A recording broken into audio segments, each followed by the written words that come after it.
Welcome back, ladies and gentlemen, to the Practice of Love podcast. After a rather lengthy hiatus, I am Lair Torrent, your licensed marriage and family therapist, coming to you as always with my better half, my love, my sweet Ashley Torrent, who is also a therapist and a very talented medium. She talks to dead people.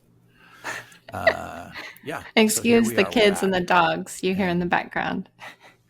There, you're frozen a little bit. There we go. Okay. No. Okay. So we took a little time off. You ran a wonderful. You're frozen. Retreat in Costa Rica. Oh, sorry. Yeah. How are you doing? You okay? Yeah, but you were frozen. Okay, but I think it's getting it. So you ran a beautiful retreat in Nosara, Costa Rica, with 3 other wonderful practitioners, all of whom are from California. And so we took that time off. We essentially took the summer off. I watched the kids while you did that, and it was wonderful in all the ways that it could be, of course, because it was in majestic Nosara. But yeah, so we took some time off and we fielded a lot of great information, had a lot of people reaching out saying, hey guys, where are you? When are we coming back? Yes.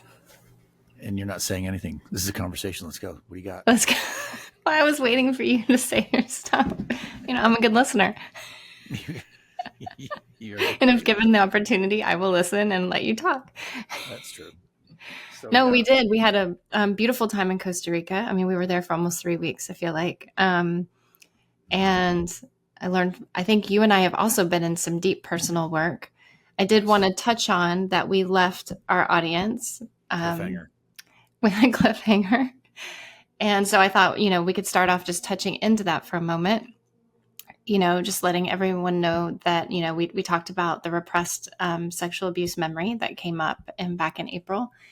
And I just want to touch in and tell everyone, how I'm doing, that I'm actually doing really well. I feel that memory and the healing I've done around it has been liberating and clearing in my body and in my heart. It's helped me connect a lot of dots, and it's been really painful along the way, but I feel like I got the answer to a question I've been asking for years. And I feel like some good things are happening for me because of that memory. So I'll close that with, I know when we think something's happened to us, it can feel so scary not knowing what that is, and we almost don't want to know.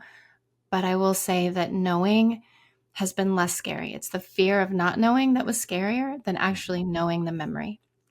And it's been very validating. Mm-hmm.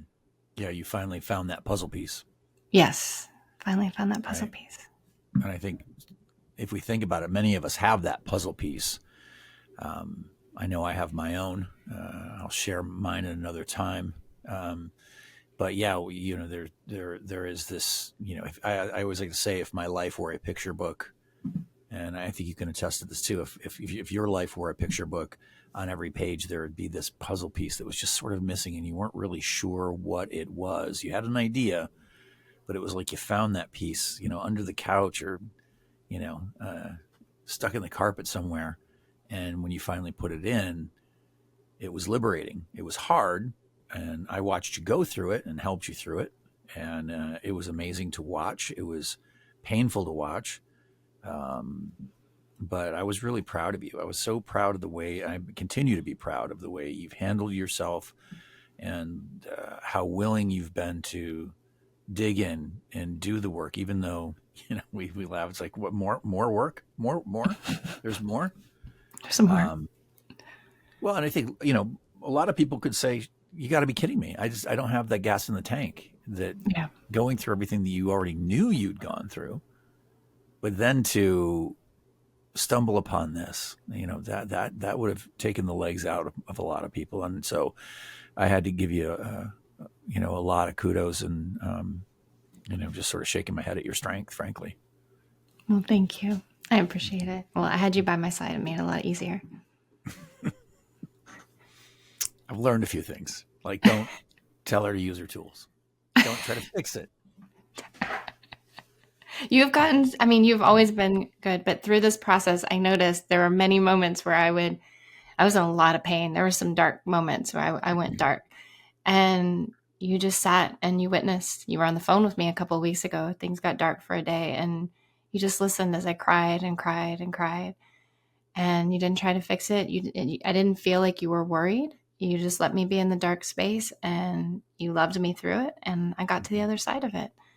Yeah. And you trusting that I would get to the other side is very helpful. It makes Was me that it? feel like, yeah, there's something That's it. about, well, I remember saying to you, I'm in even that space when I go dark, I'm like, I'm scared that you're going to think I'm losing it, that I'm going to need to be taken somewhere, that I'm not going to bounce back. And I think those were threats, I experienced as a child, or my fears as a child if I showed emotion. But Mm-hmm. you were so great about just like, no, you're going to get through this. And that helps. It's like giving me oxygen through a really dark moment. You help me breathe. Mm. Yeah, I think that in the book I talk about sometimes you have to be on belay. Someone always Yeah. has to be on belay, right? And so it's a conscious, it's a recognition, and that's where the mindfulness practice comes in of an attuning to your partner and going, oh, she's not on belay. She is definitely not holding the safety rope, and nor should she be. Mm. It's my turn, and so I think we hand that rope back and forth in relationships, and yeah, I think it's really important to be conscious. And so what I did was essentially go, okay, take that breath, bend your knees, and know that like it's not my turn. Mm. Because very often I will find couples who they're both trying to fit through the emotional doorway or what have you, and they get stuck. And it's like, okay, no, what's after you? No, no, Mm. after you. And so one goes through, and the other sort of holds the door. In this case, I'm mixing metaphors or analogies or what have you. That you do have to make sure, like, okay, this person's definitely in it, and so I'm going to hold that rope, and that's I think what we did, and we sort of have gotten that. I think that we've got that work down pretty good. I think we have too. And just to, oh, Mabel's barking, just to confirm that, or just Mabel, our to dog, share, not our child. yeah, Mabel, our dog, not our child. Yeah. But, when we're talking about someone's on belay, sometimes our partner will be in a space that they do need love and support. And it doesn't mean that I couldn't handle myself, or I didn't have my own back, or I wasn't going to find my way through it. Um, Mm-hmm. you're not saving me in that moment, but you're holding a space for something in a way that I'd never had space held like that before, and so it's something really beautiful that happens. And I know when it's my turn to hold that space, I feel really honored to be a witness to your process. And it doesn't take anything for me or really mean anything about me.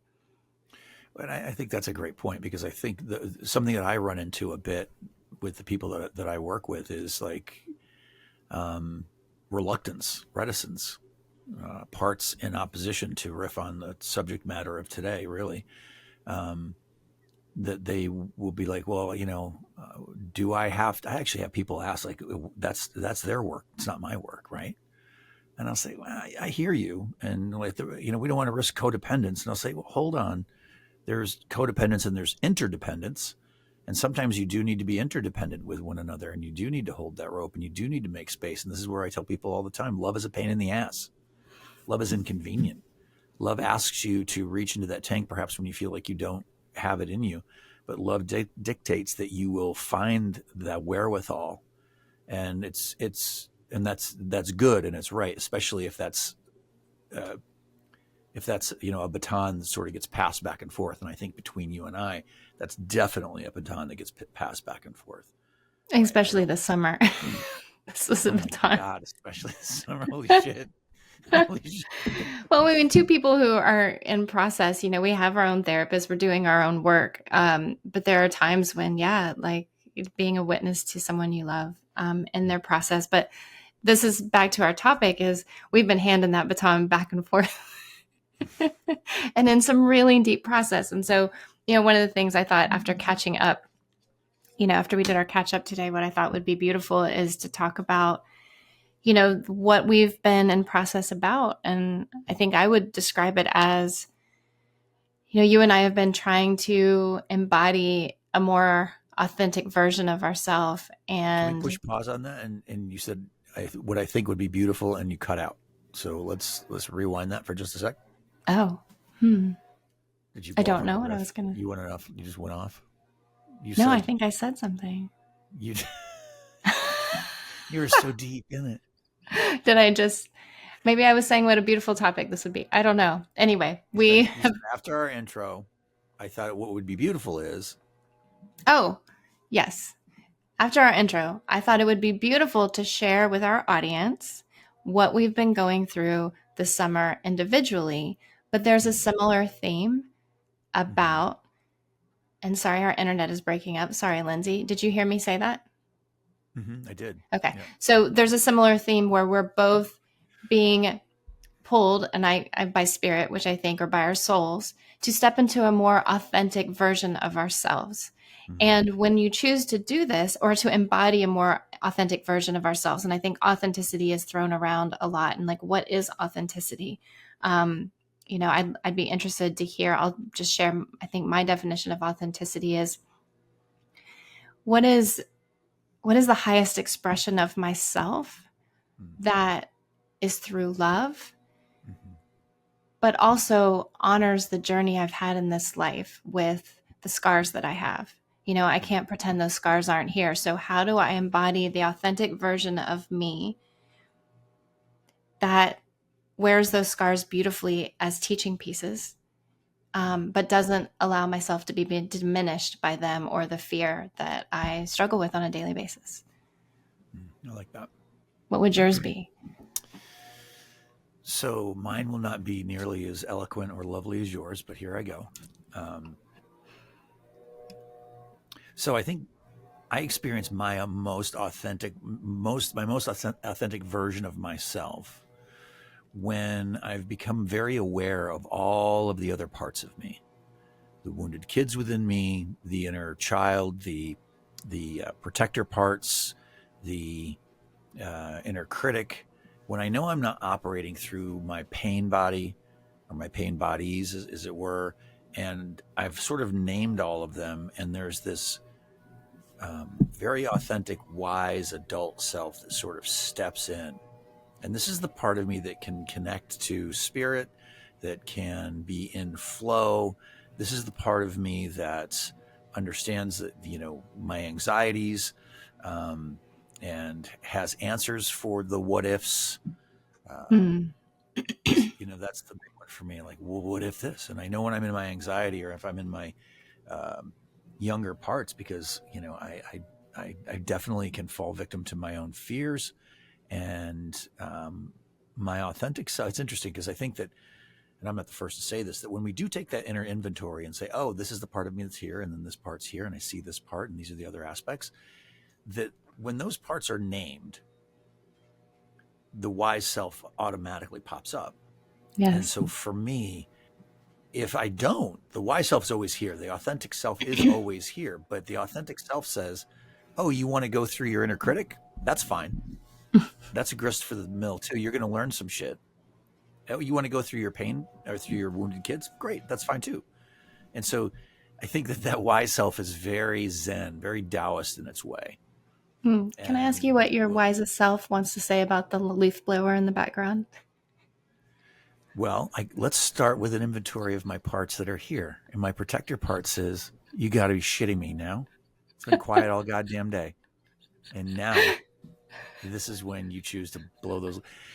My wise self says, you know what? Leaves get blown. You know what Leaves I mean? Get blown. And our editor, Lindsay, she'll figure it out. Yeah, and Lindsay will figure it out. She's good at things. And at the end of the day, I'm hoping, if my message can't rise above the leaf blower, then it was never meant to land. I have something like that. Yeah. That's what my wise self says, and my authentic self says about that. It does, actually. Yeah, right? It does. Rather than, because me, there's a time when I've been like, motherfucker, right? Now, really. Exactly. And as you were describing this Zen version of your wise self, I was like, yeah, I wonder what Mitch, your protector part, is doing right now. You know what it does? It reminds me of that time in Helix when we were all in Buddhist. Oh, explain what Helix is. So Helix was the 4-year program that Ashley and I went to in New York, and it was a psychospiritual program. it really is the foundation of all of our practice. And it's a school. It's a beautiful school, and it's actually one that she and I are bringing back to life, and that's a whole nother story. But we were sitting in our Buddhist training class, and we were meditating, and it was summer, and so all the windows were open, and buildings. You know what I'm going to say, right? And so there's our teacher, Hugo, this wonderful, beautiful Buddhist man, sweet in all the ways, and we're in our Buddhist practice. Everybody's dropped in. We're in our meditation, and the windows are open, and the buildings, of course, in New York City are very close, and so there's apparently a couple in the next building over with their window open as well, just going at it, just having sex, and just having what it sounded like amazing sex. It sounded like they were really having a good time. And it was interesting to me as like everyone who was trying to pretend like they weren't hearing it, right? And so I don't know if it was like the 13-year-old in me, or if it was like, I tried to really, I just started laughing, and I was like, come on, really? You're going to pretend like you're not hearing this? But yeah. So, totally. That's so great. The reaction of that, and Hugo didn't get mad, and he didn't get, upset. He just sort of like, oh, people have sex, and people have sex. Well, in your meditations, right? It's whatever comes. And whatever comes. And apparently someone was coming. It sounded like they both did. As I recall. I feel like I'm on Sarah in your podcast right now. It's just a little divergent, a little humor. So I love it. It's not derivative, because it's to the point, like just like in meditation, a metaphor for life,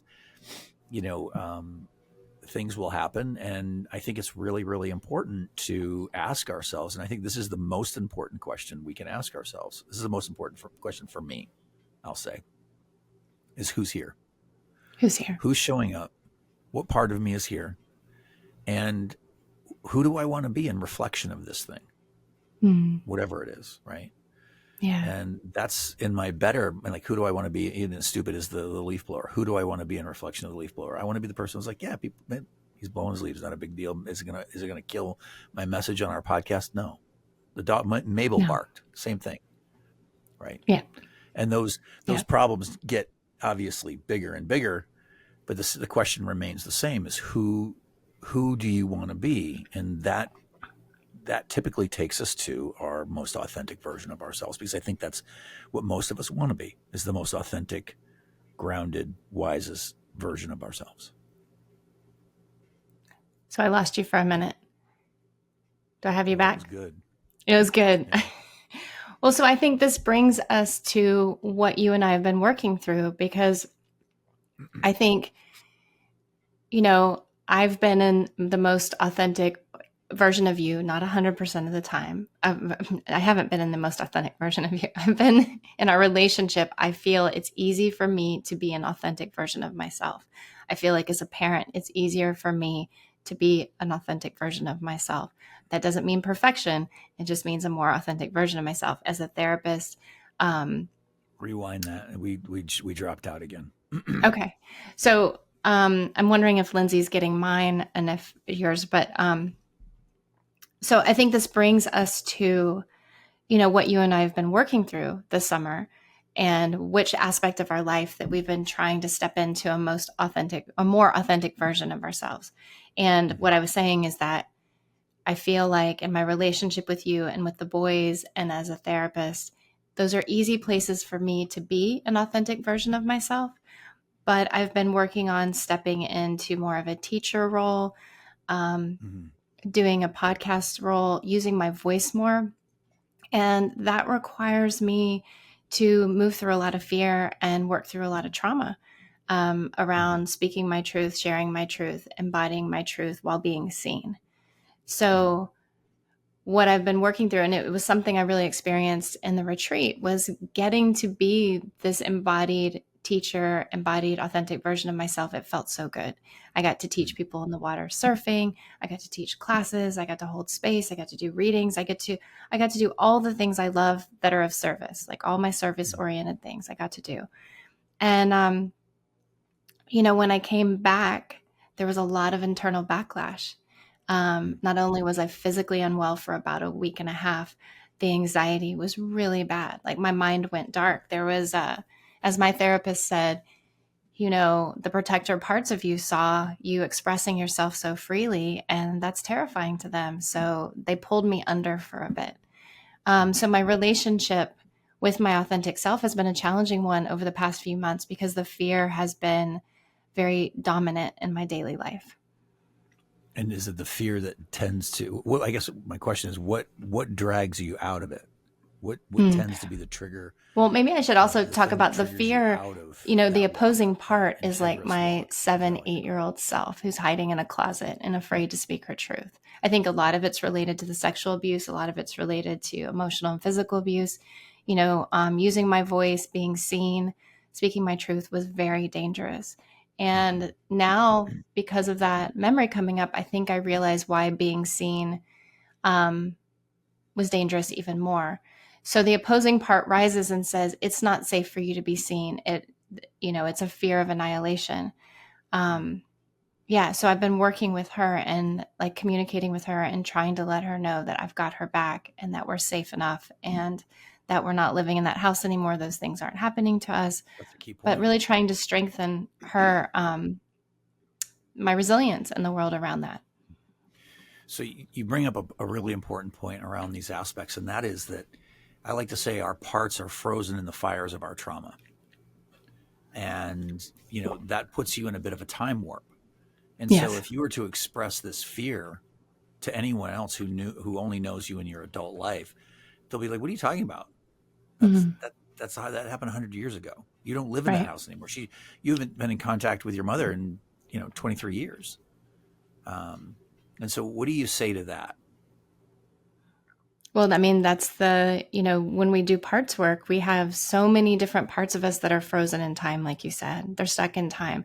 And the 7 and 8-year-old that I see, that's around the time of the rape. That's around the time when the abuse with my mother got worse. That was a time when I stopped wanting to be seen. And so there's a couple of things that are just clicking in as I'm talking to you right now. So I think, yeah, you're so good. Fix me. Do it. Go with that, what you're saying. I want to hear. I don't mean to fuck around. Come on.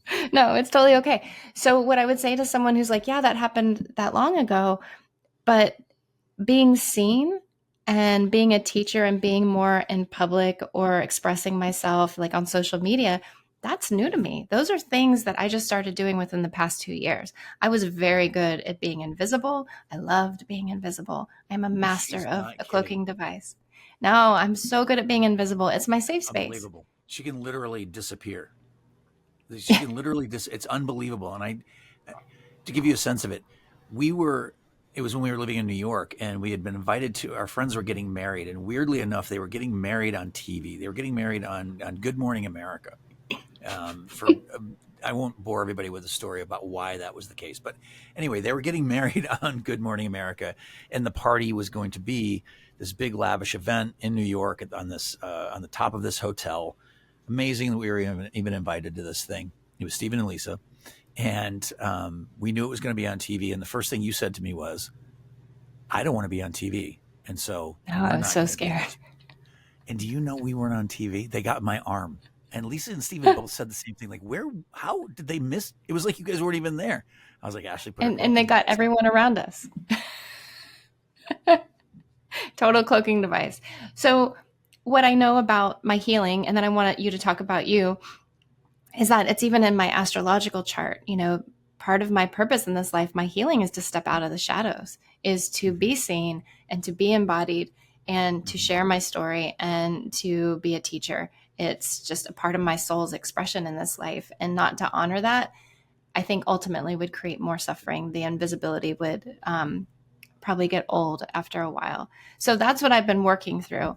And before I kind of go into more about how I've been healing it, I thought maybe you could share about what you've been working through. Oh, I don't know. What have I been working through? Remind me. Because this is what happens. This is what happens, and I have to mirror it back to you.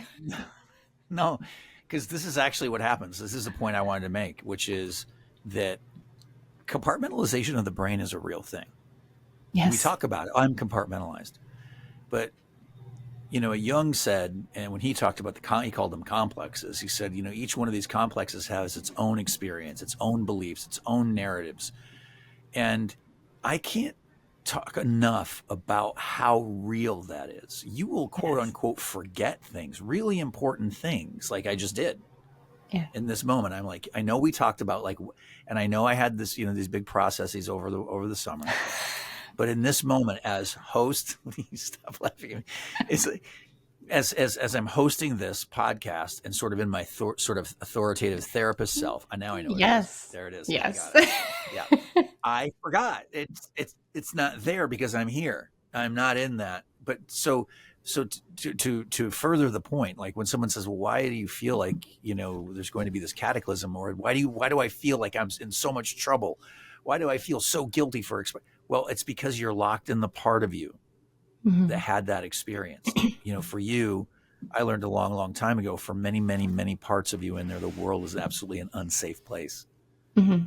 And, so part of my job was to be there in containment of that experience and understand that and not turn to you and say, why don't you just use your fucking tools? Or what do you mean?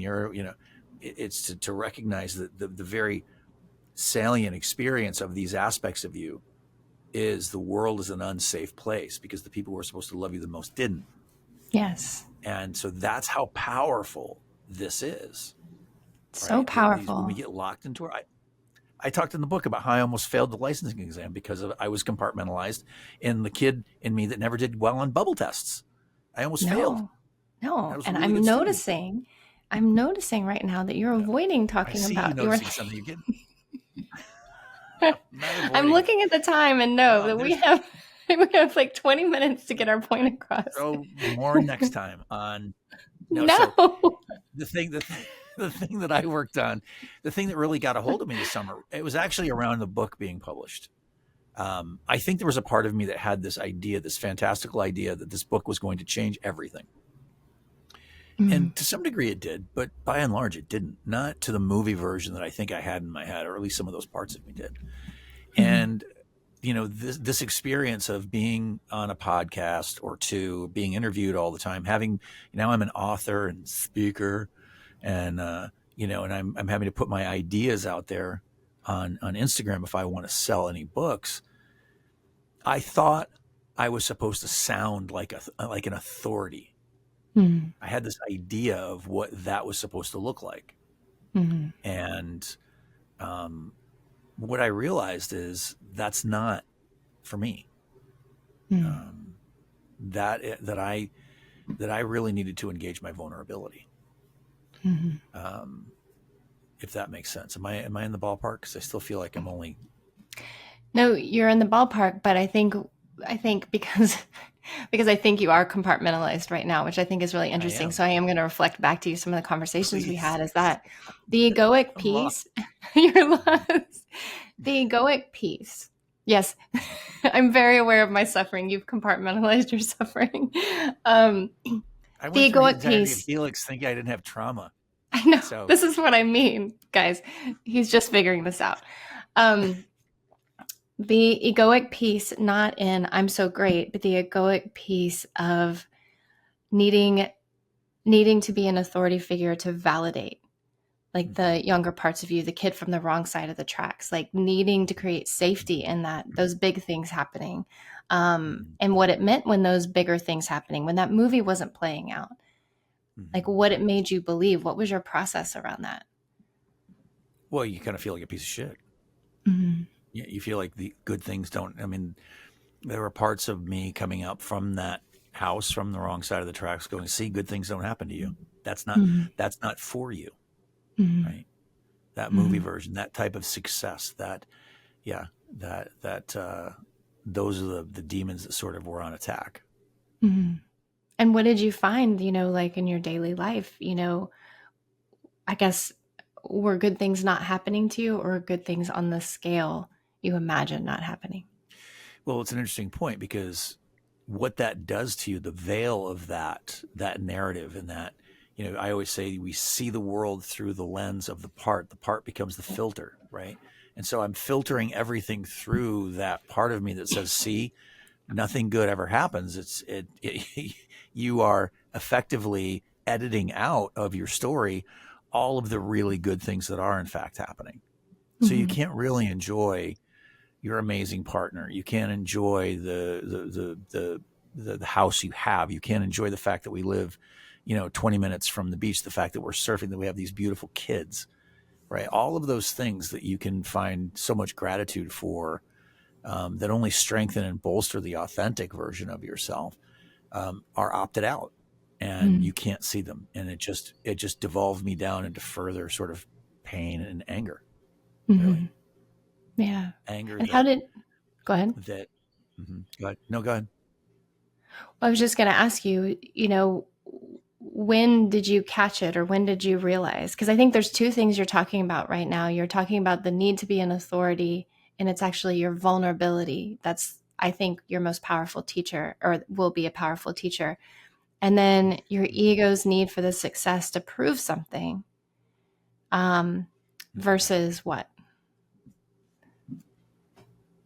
I don't know. I'm lost. You're lost. Ask me a different way. How did you put all these things together? What was your suffering like? Like for me, mine was, I was afraid. Very often this summer, Oh, yeah. I really struggle with fear and anxiety. It was like chronic anxiety on a daily basis. Yeah, it was definitely that. Like definitely waking up in fear and anxiety. The way I figured out was, and this is the thing that most people don't want to do, is I sat with it, and I journaled about it, and got into relationship to it, and had tried to strengthen my relationship with spirit, even though there's a part of me that was like shaking my fist at the sky going, really? What the fuck is this? But through the process of going through those feelings, eventually I got to this sort of split, the separation, where I sort of split off from that experience and kind of found that authenticity and said, okay, so this is what this is. This is actually telling you something. It may be a message that's hard to hear. It's maybe a message that's inconvenient, or maybe you don't want to know, but it's certainly information that you need, that it's not that. Like how, whatever this profession, this message that you're giving manifests in you or for other people is not how it manifests for you.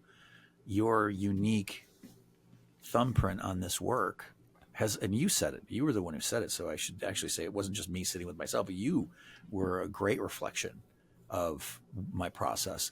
And you said, I keep getting that it's your vulnerability that is your unique thumbprint, is the thing that you need to really touch into. That's the thing people are really interested in, not some talking head telling them again how they should be living their lives. And I was like, fuck, if that's not it. Then the question becomes, what is that? He said, fuck, that's not it. Vulnerability is fucking scary.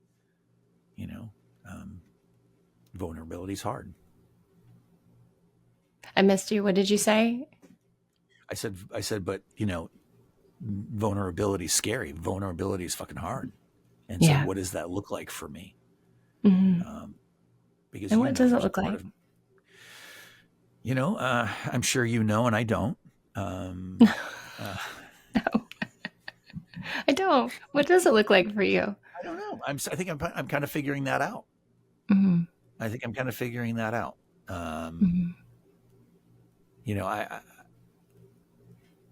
don't 100% know. But it's sometimes in the I don't know. Right. Well, the beauty of vulnerability and being your authentic self is there's no one to compare yourself to. Right? Because there is no one like you. There's no one that has your vulnerability, of your story. So your ego can't get caught up in other people's success and what they're doing, because when you're in your authentic self, there's no one to compare yourself to. That's right. Yeah. Yeah. So I think, probably have to put a pin in this one and, talk about how that manifests in my life and in my profession. I know how it manifests with my clients, right? And I know how it manifests with you. It's just being open-hearted. I don't know what the expression of that looks like if I'm trying to talk about, something in a reel on Instagram.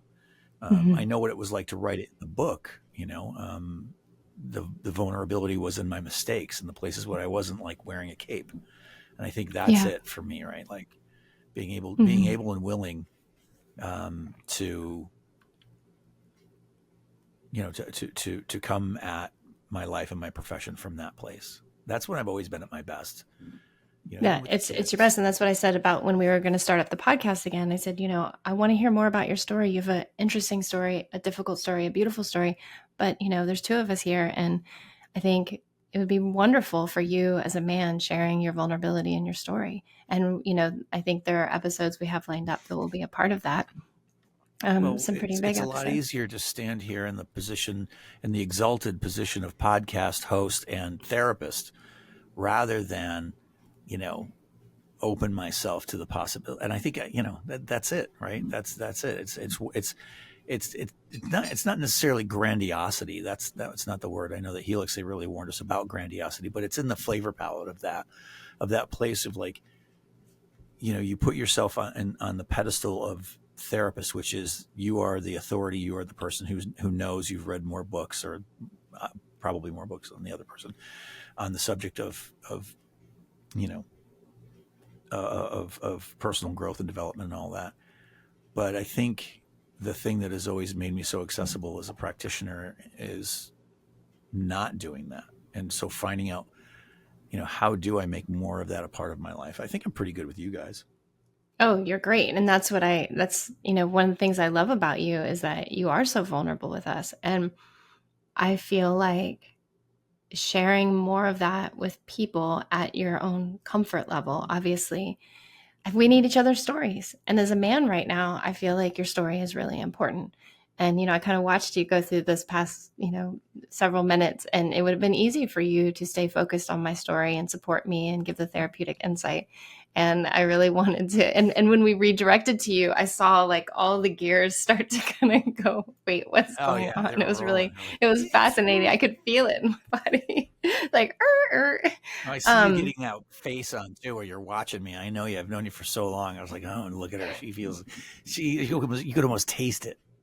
no, no, no. I wanted to make sure that we had time for you because this is what we're talking about. And, I think it's so interesting that, my journey this summer is to step out of the shadows. That's part of my healing. And this isn't to like, because I need a big audience or anything like that, but it's just to be able to speak my truth and share my story and share my knowledge, and as a way of being of service and trusting that I'm going to be safe enough, or I'm doing a good job, and that my intention is pure, because I do have an intention to be of service.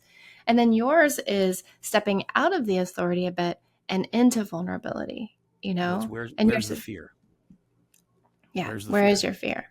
Right, and I think, and this is not strictly a male issue, but I'm speaking from a decidedly male position on this. I think, and when I talk to my male clients, a lot of them say, um, I'm afraid of vulnerability. I'm afraid that people say they want it, and then Yeah, when I provide it, that it's going to be seen as, oh, well, there's your male fragility. right. And so that there is this bear trap waiting for us, um, that our partners say they want that, and then they won't find it sexy, is another huge fear.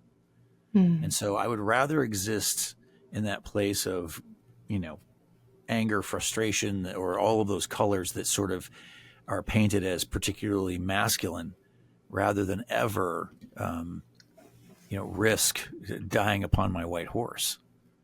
And I know you're not So speaking of yourself, you're speaking of what you've heard from other men. But I find yeah, your but tears very there's an element sexy. of that. Do you? I'm crying right now. Um, I can choke. Listen, remember those old acting days? I can make myself cry right now. I'll do it. You want me to dimple your chin? Oh my god, you have like 5 minutes before you have to be somewhere. No. So, um, no, I have to be honest with you. You say that, and I appreciate that. That it's easy for me to be that way with you guys because I know it's safe. Yeah, What's interesting though is when we're watching movies with the kids, with the guys, yeah. and so it's hysterical.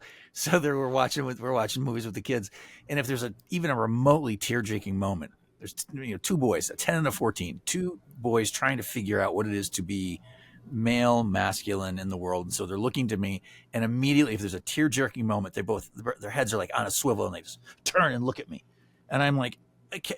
Am I crying? Are you crying, Dad? Are you crying? Yeah, I am. It's okay to cry. That all feels okay enough, but truly being vulnerable outside of our relationship and outside the relationship of the family, that feels hard. And even talking about it, I feel like there's a part of me in opposition going, don't fucking do it. Right? Well, it's interesting, because we've talked about this topic, and I know we have to wrap up. But as soon as we got close to it, I saw you kind of start to shut down, as I mentioned before. But as we get to share more of your story, it hasn't been safe. Vulnerability hasn't been safe. You have so much wounding around men and women, authority figures, teachers, coaches, parents. Oh my God. It was the 80s, for Christ's sake. It was the like the golden age of bullying. Are you kidding me? There was nobody watching. And so, so I grew up around that. But speaking to what we said earlier about compartmentalization and how you see the world through that part's lens, if I roll back into those parts, it's like, even though I know I'm safe enough in reality, it doesn't feel safe to go to those places. So I do have to wrap. Yeah, we do have to wrap, but we are back. I think we're back. We feel back. Yes. Yep. This was fun. Thank you so much. Right. More on this topic. This season, this episode is going to be brought to you by the Helix Training Collective. We are resuscitating and reinventing this training program. Want everybody to know about that. This will be a psychospiritual counseling program, probably 3 years in length. And we'll be talking more about this throughout the days, the weeks, the months. And if you're interested, don't be afraid to reach out. We'll be happy to tell you what we know so far. Anything you want to add before we end? Just keep a lookout on events. I'm hosting monthly an intuitive mediumistic event with some of my fellow intuitives, favorite and fellow intuitives. And also just keep an eye out for my classes. I'm starting some September 24th and 25th. Not sure if this podcast will be out by then, but if you're interested in studying intuitive development or curious about your psychic ability and spiritual practice, you should check them out. And don't forget, you can get a copy of this work. I say that we both wrote it. She always says she didn't. She edited. I couldn't have done it without her. The Practice of Love can be found anywhere finer books are sold, and it's also available on Audible. And I had to audition for the part for my own book, if you can believe that. So if you want to check that out, please do. All right, we'll see you guys next time. Yeah, bye.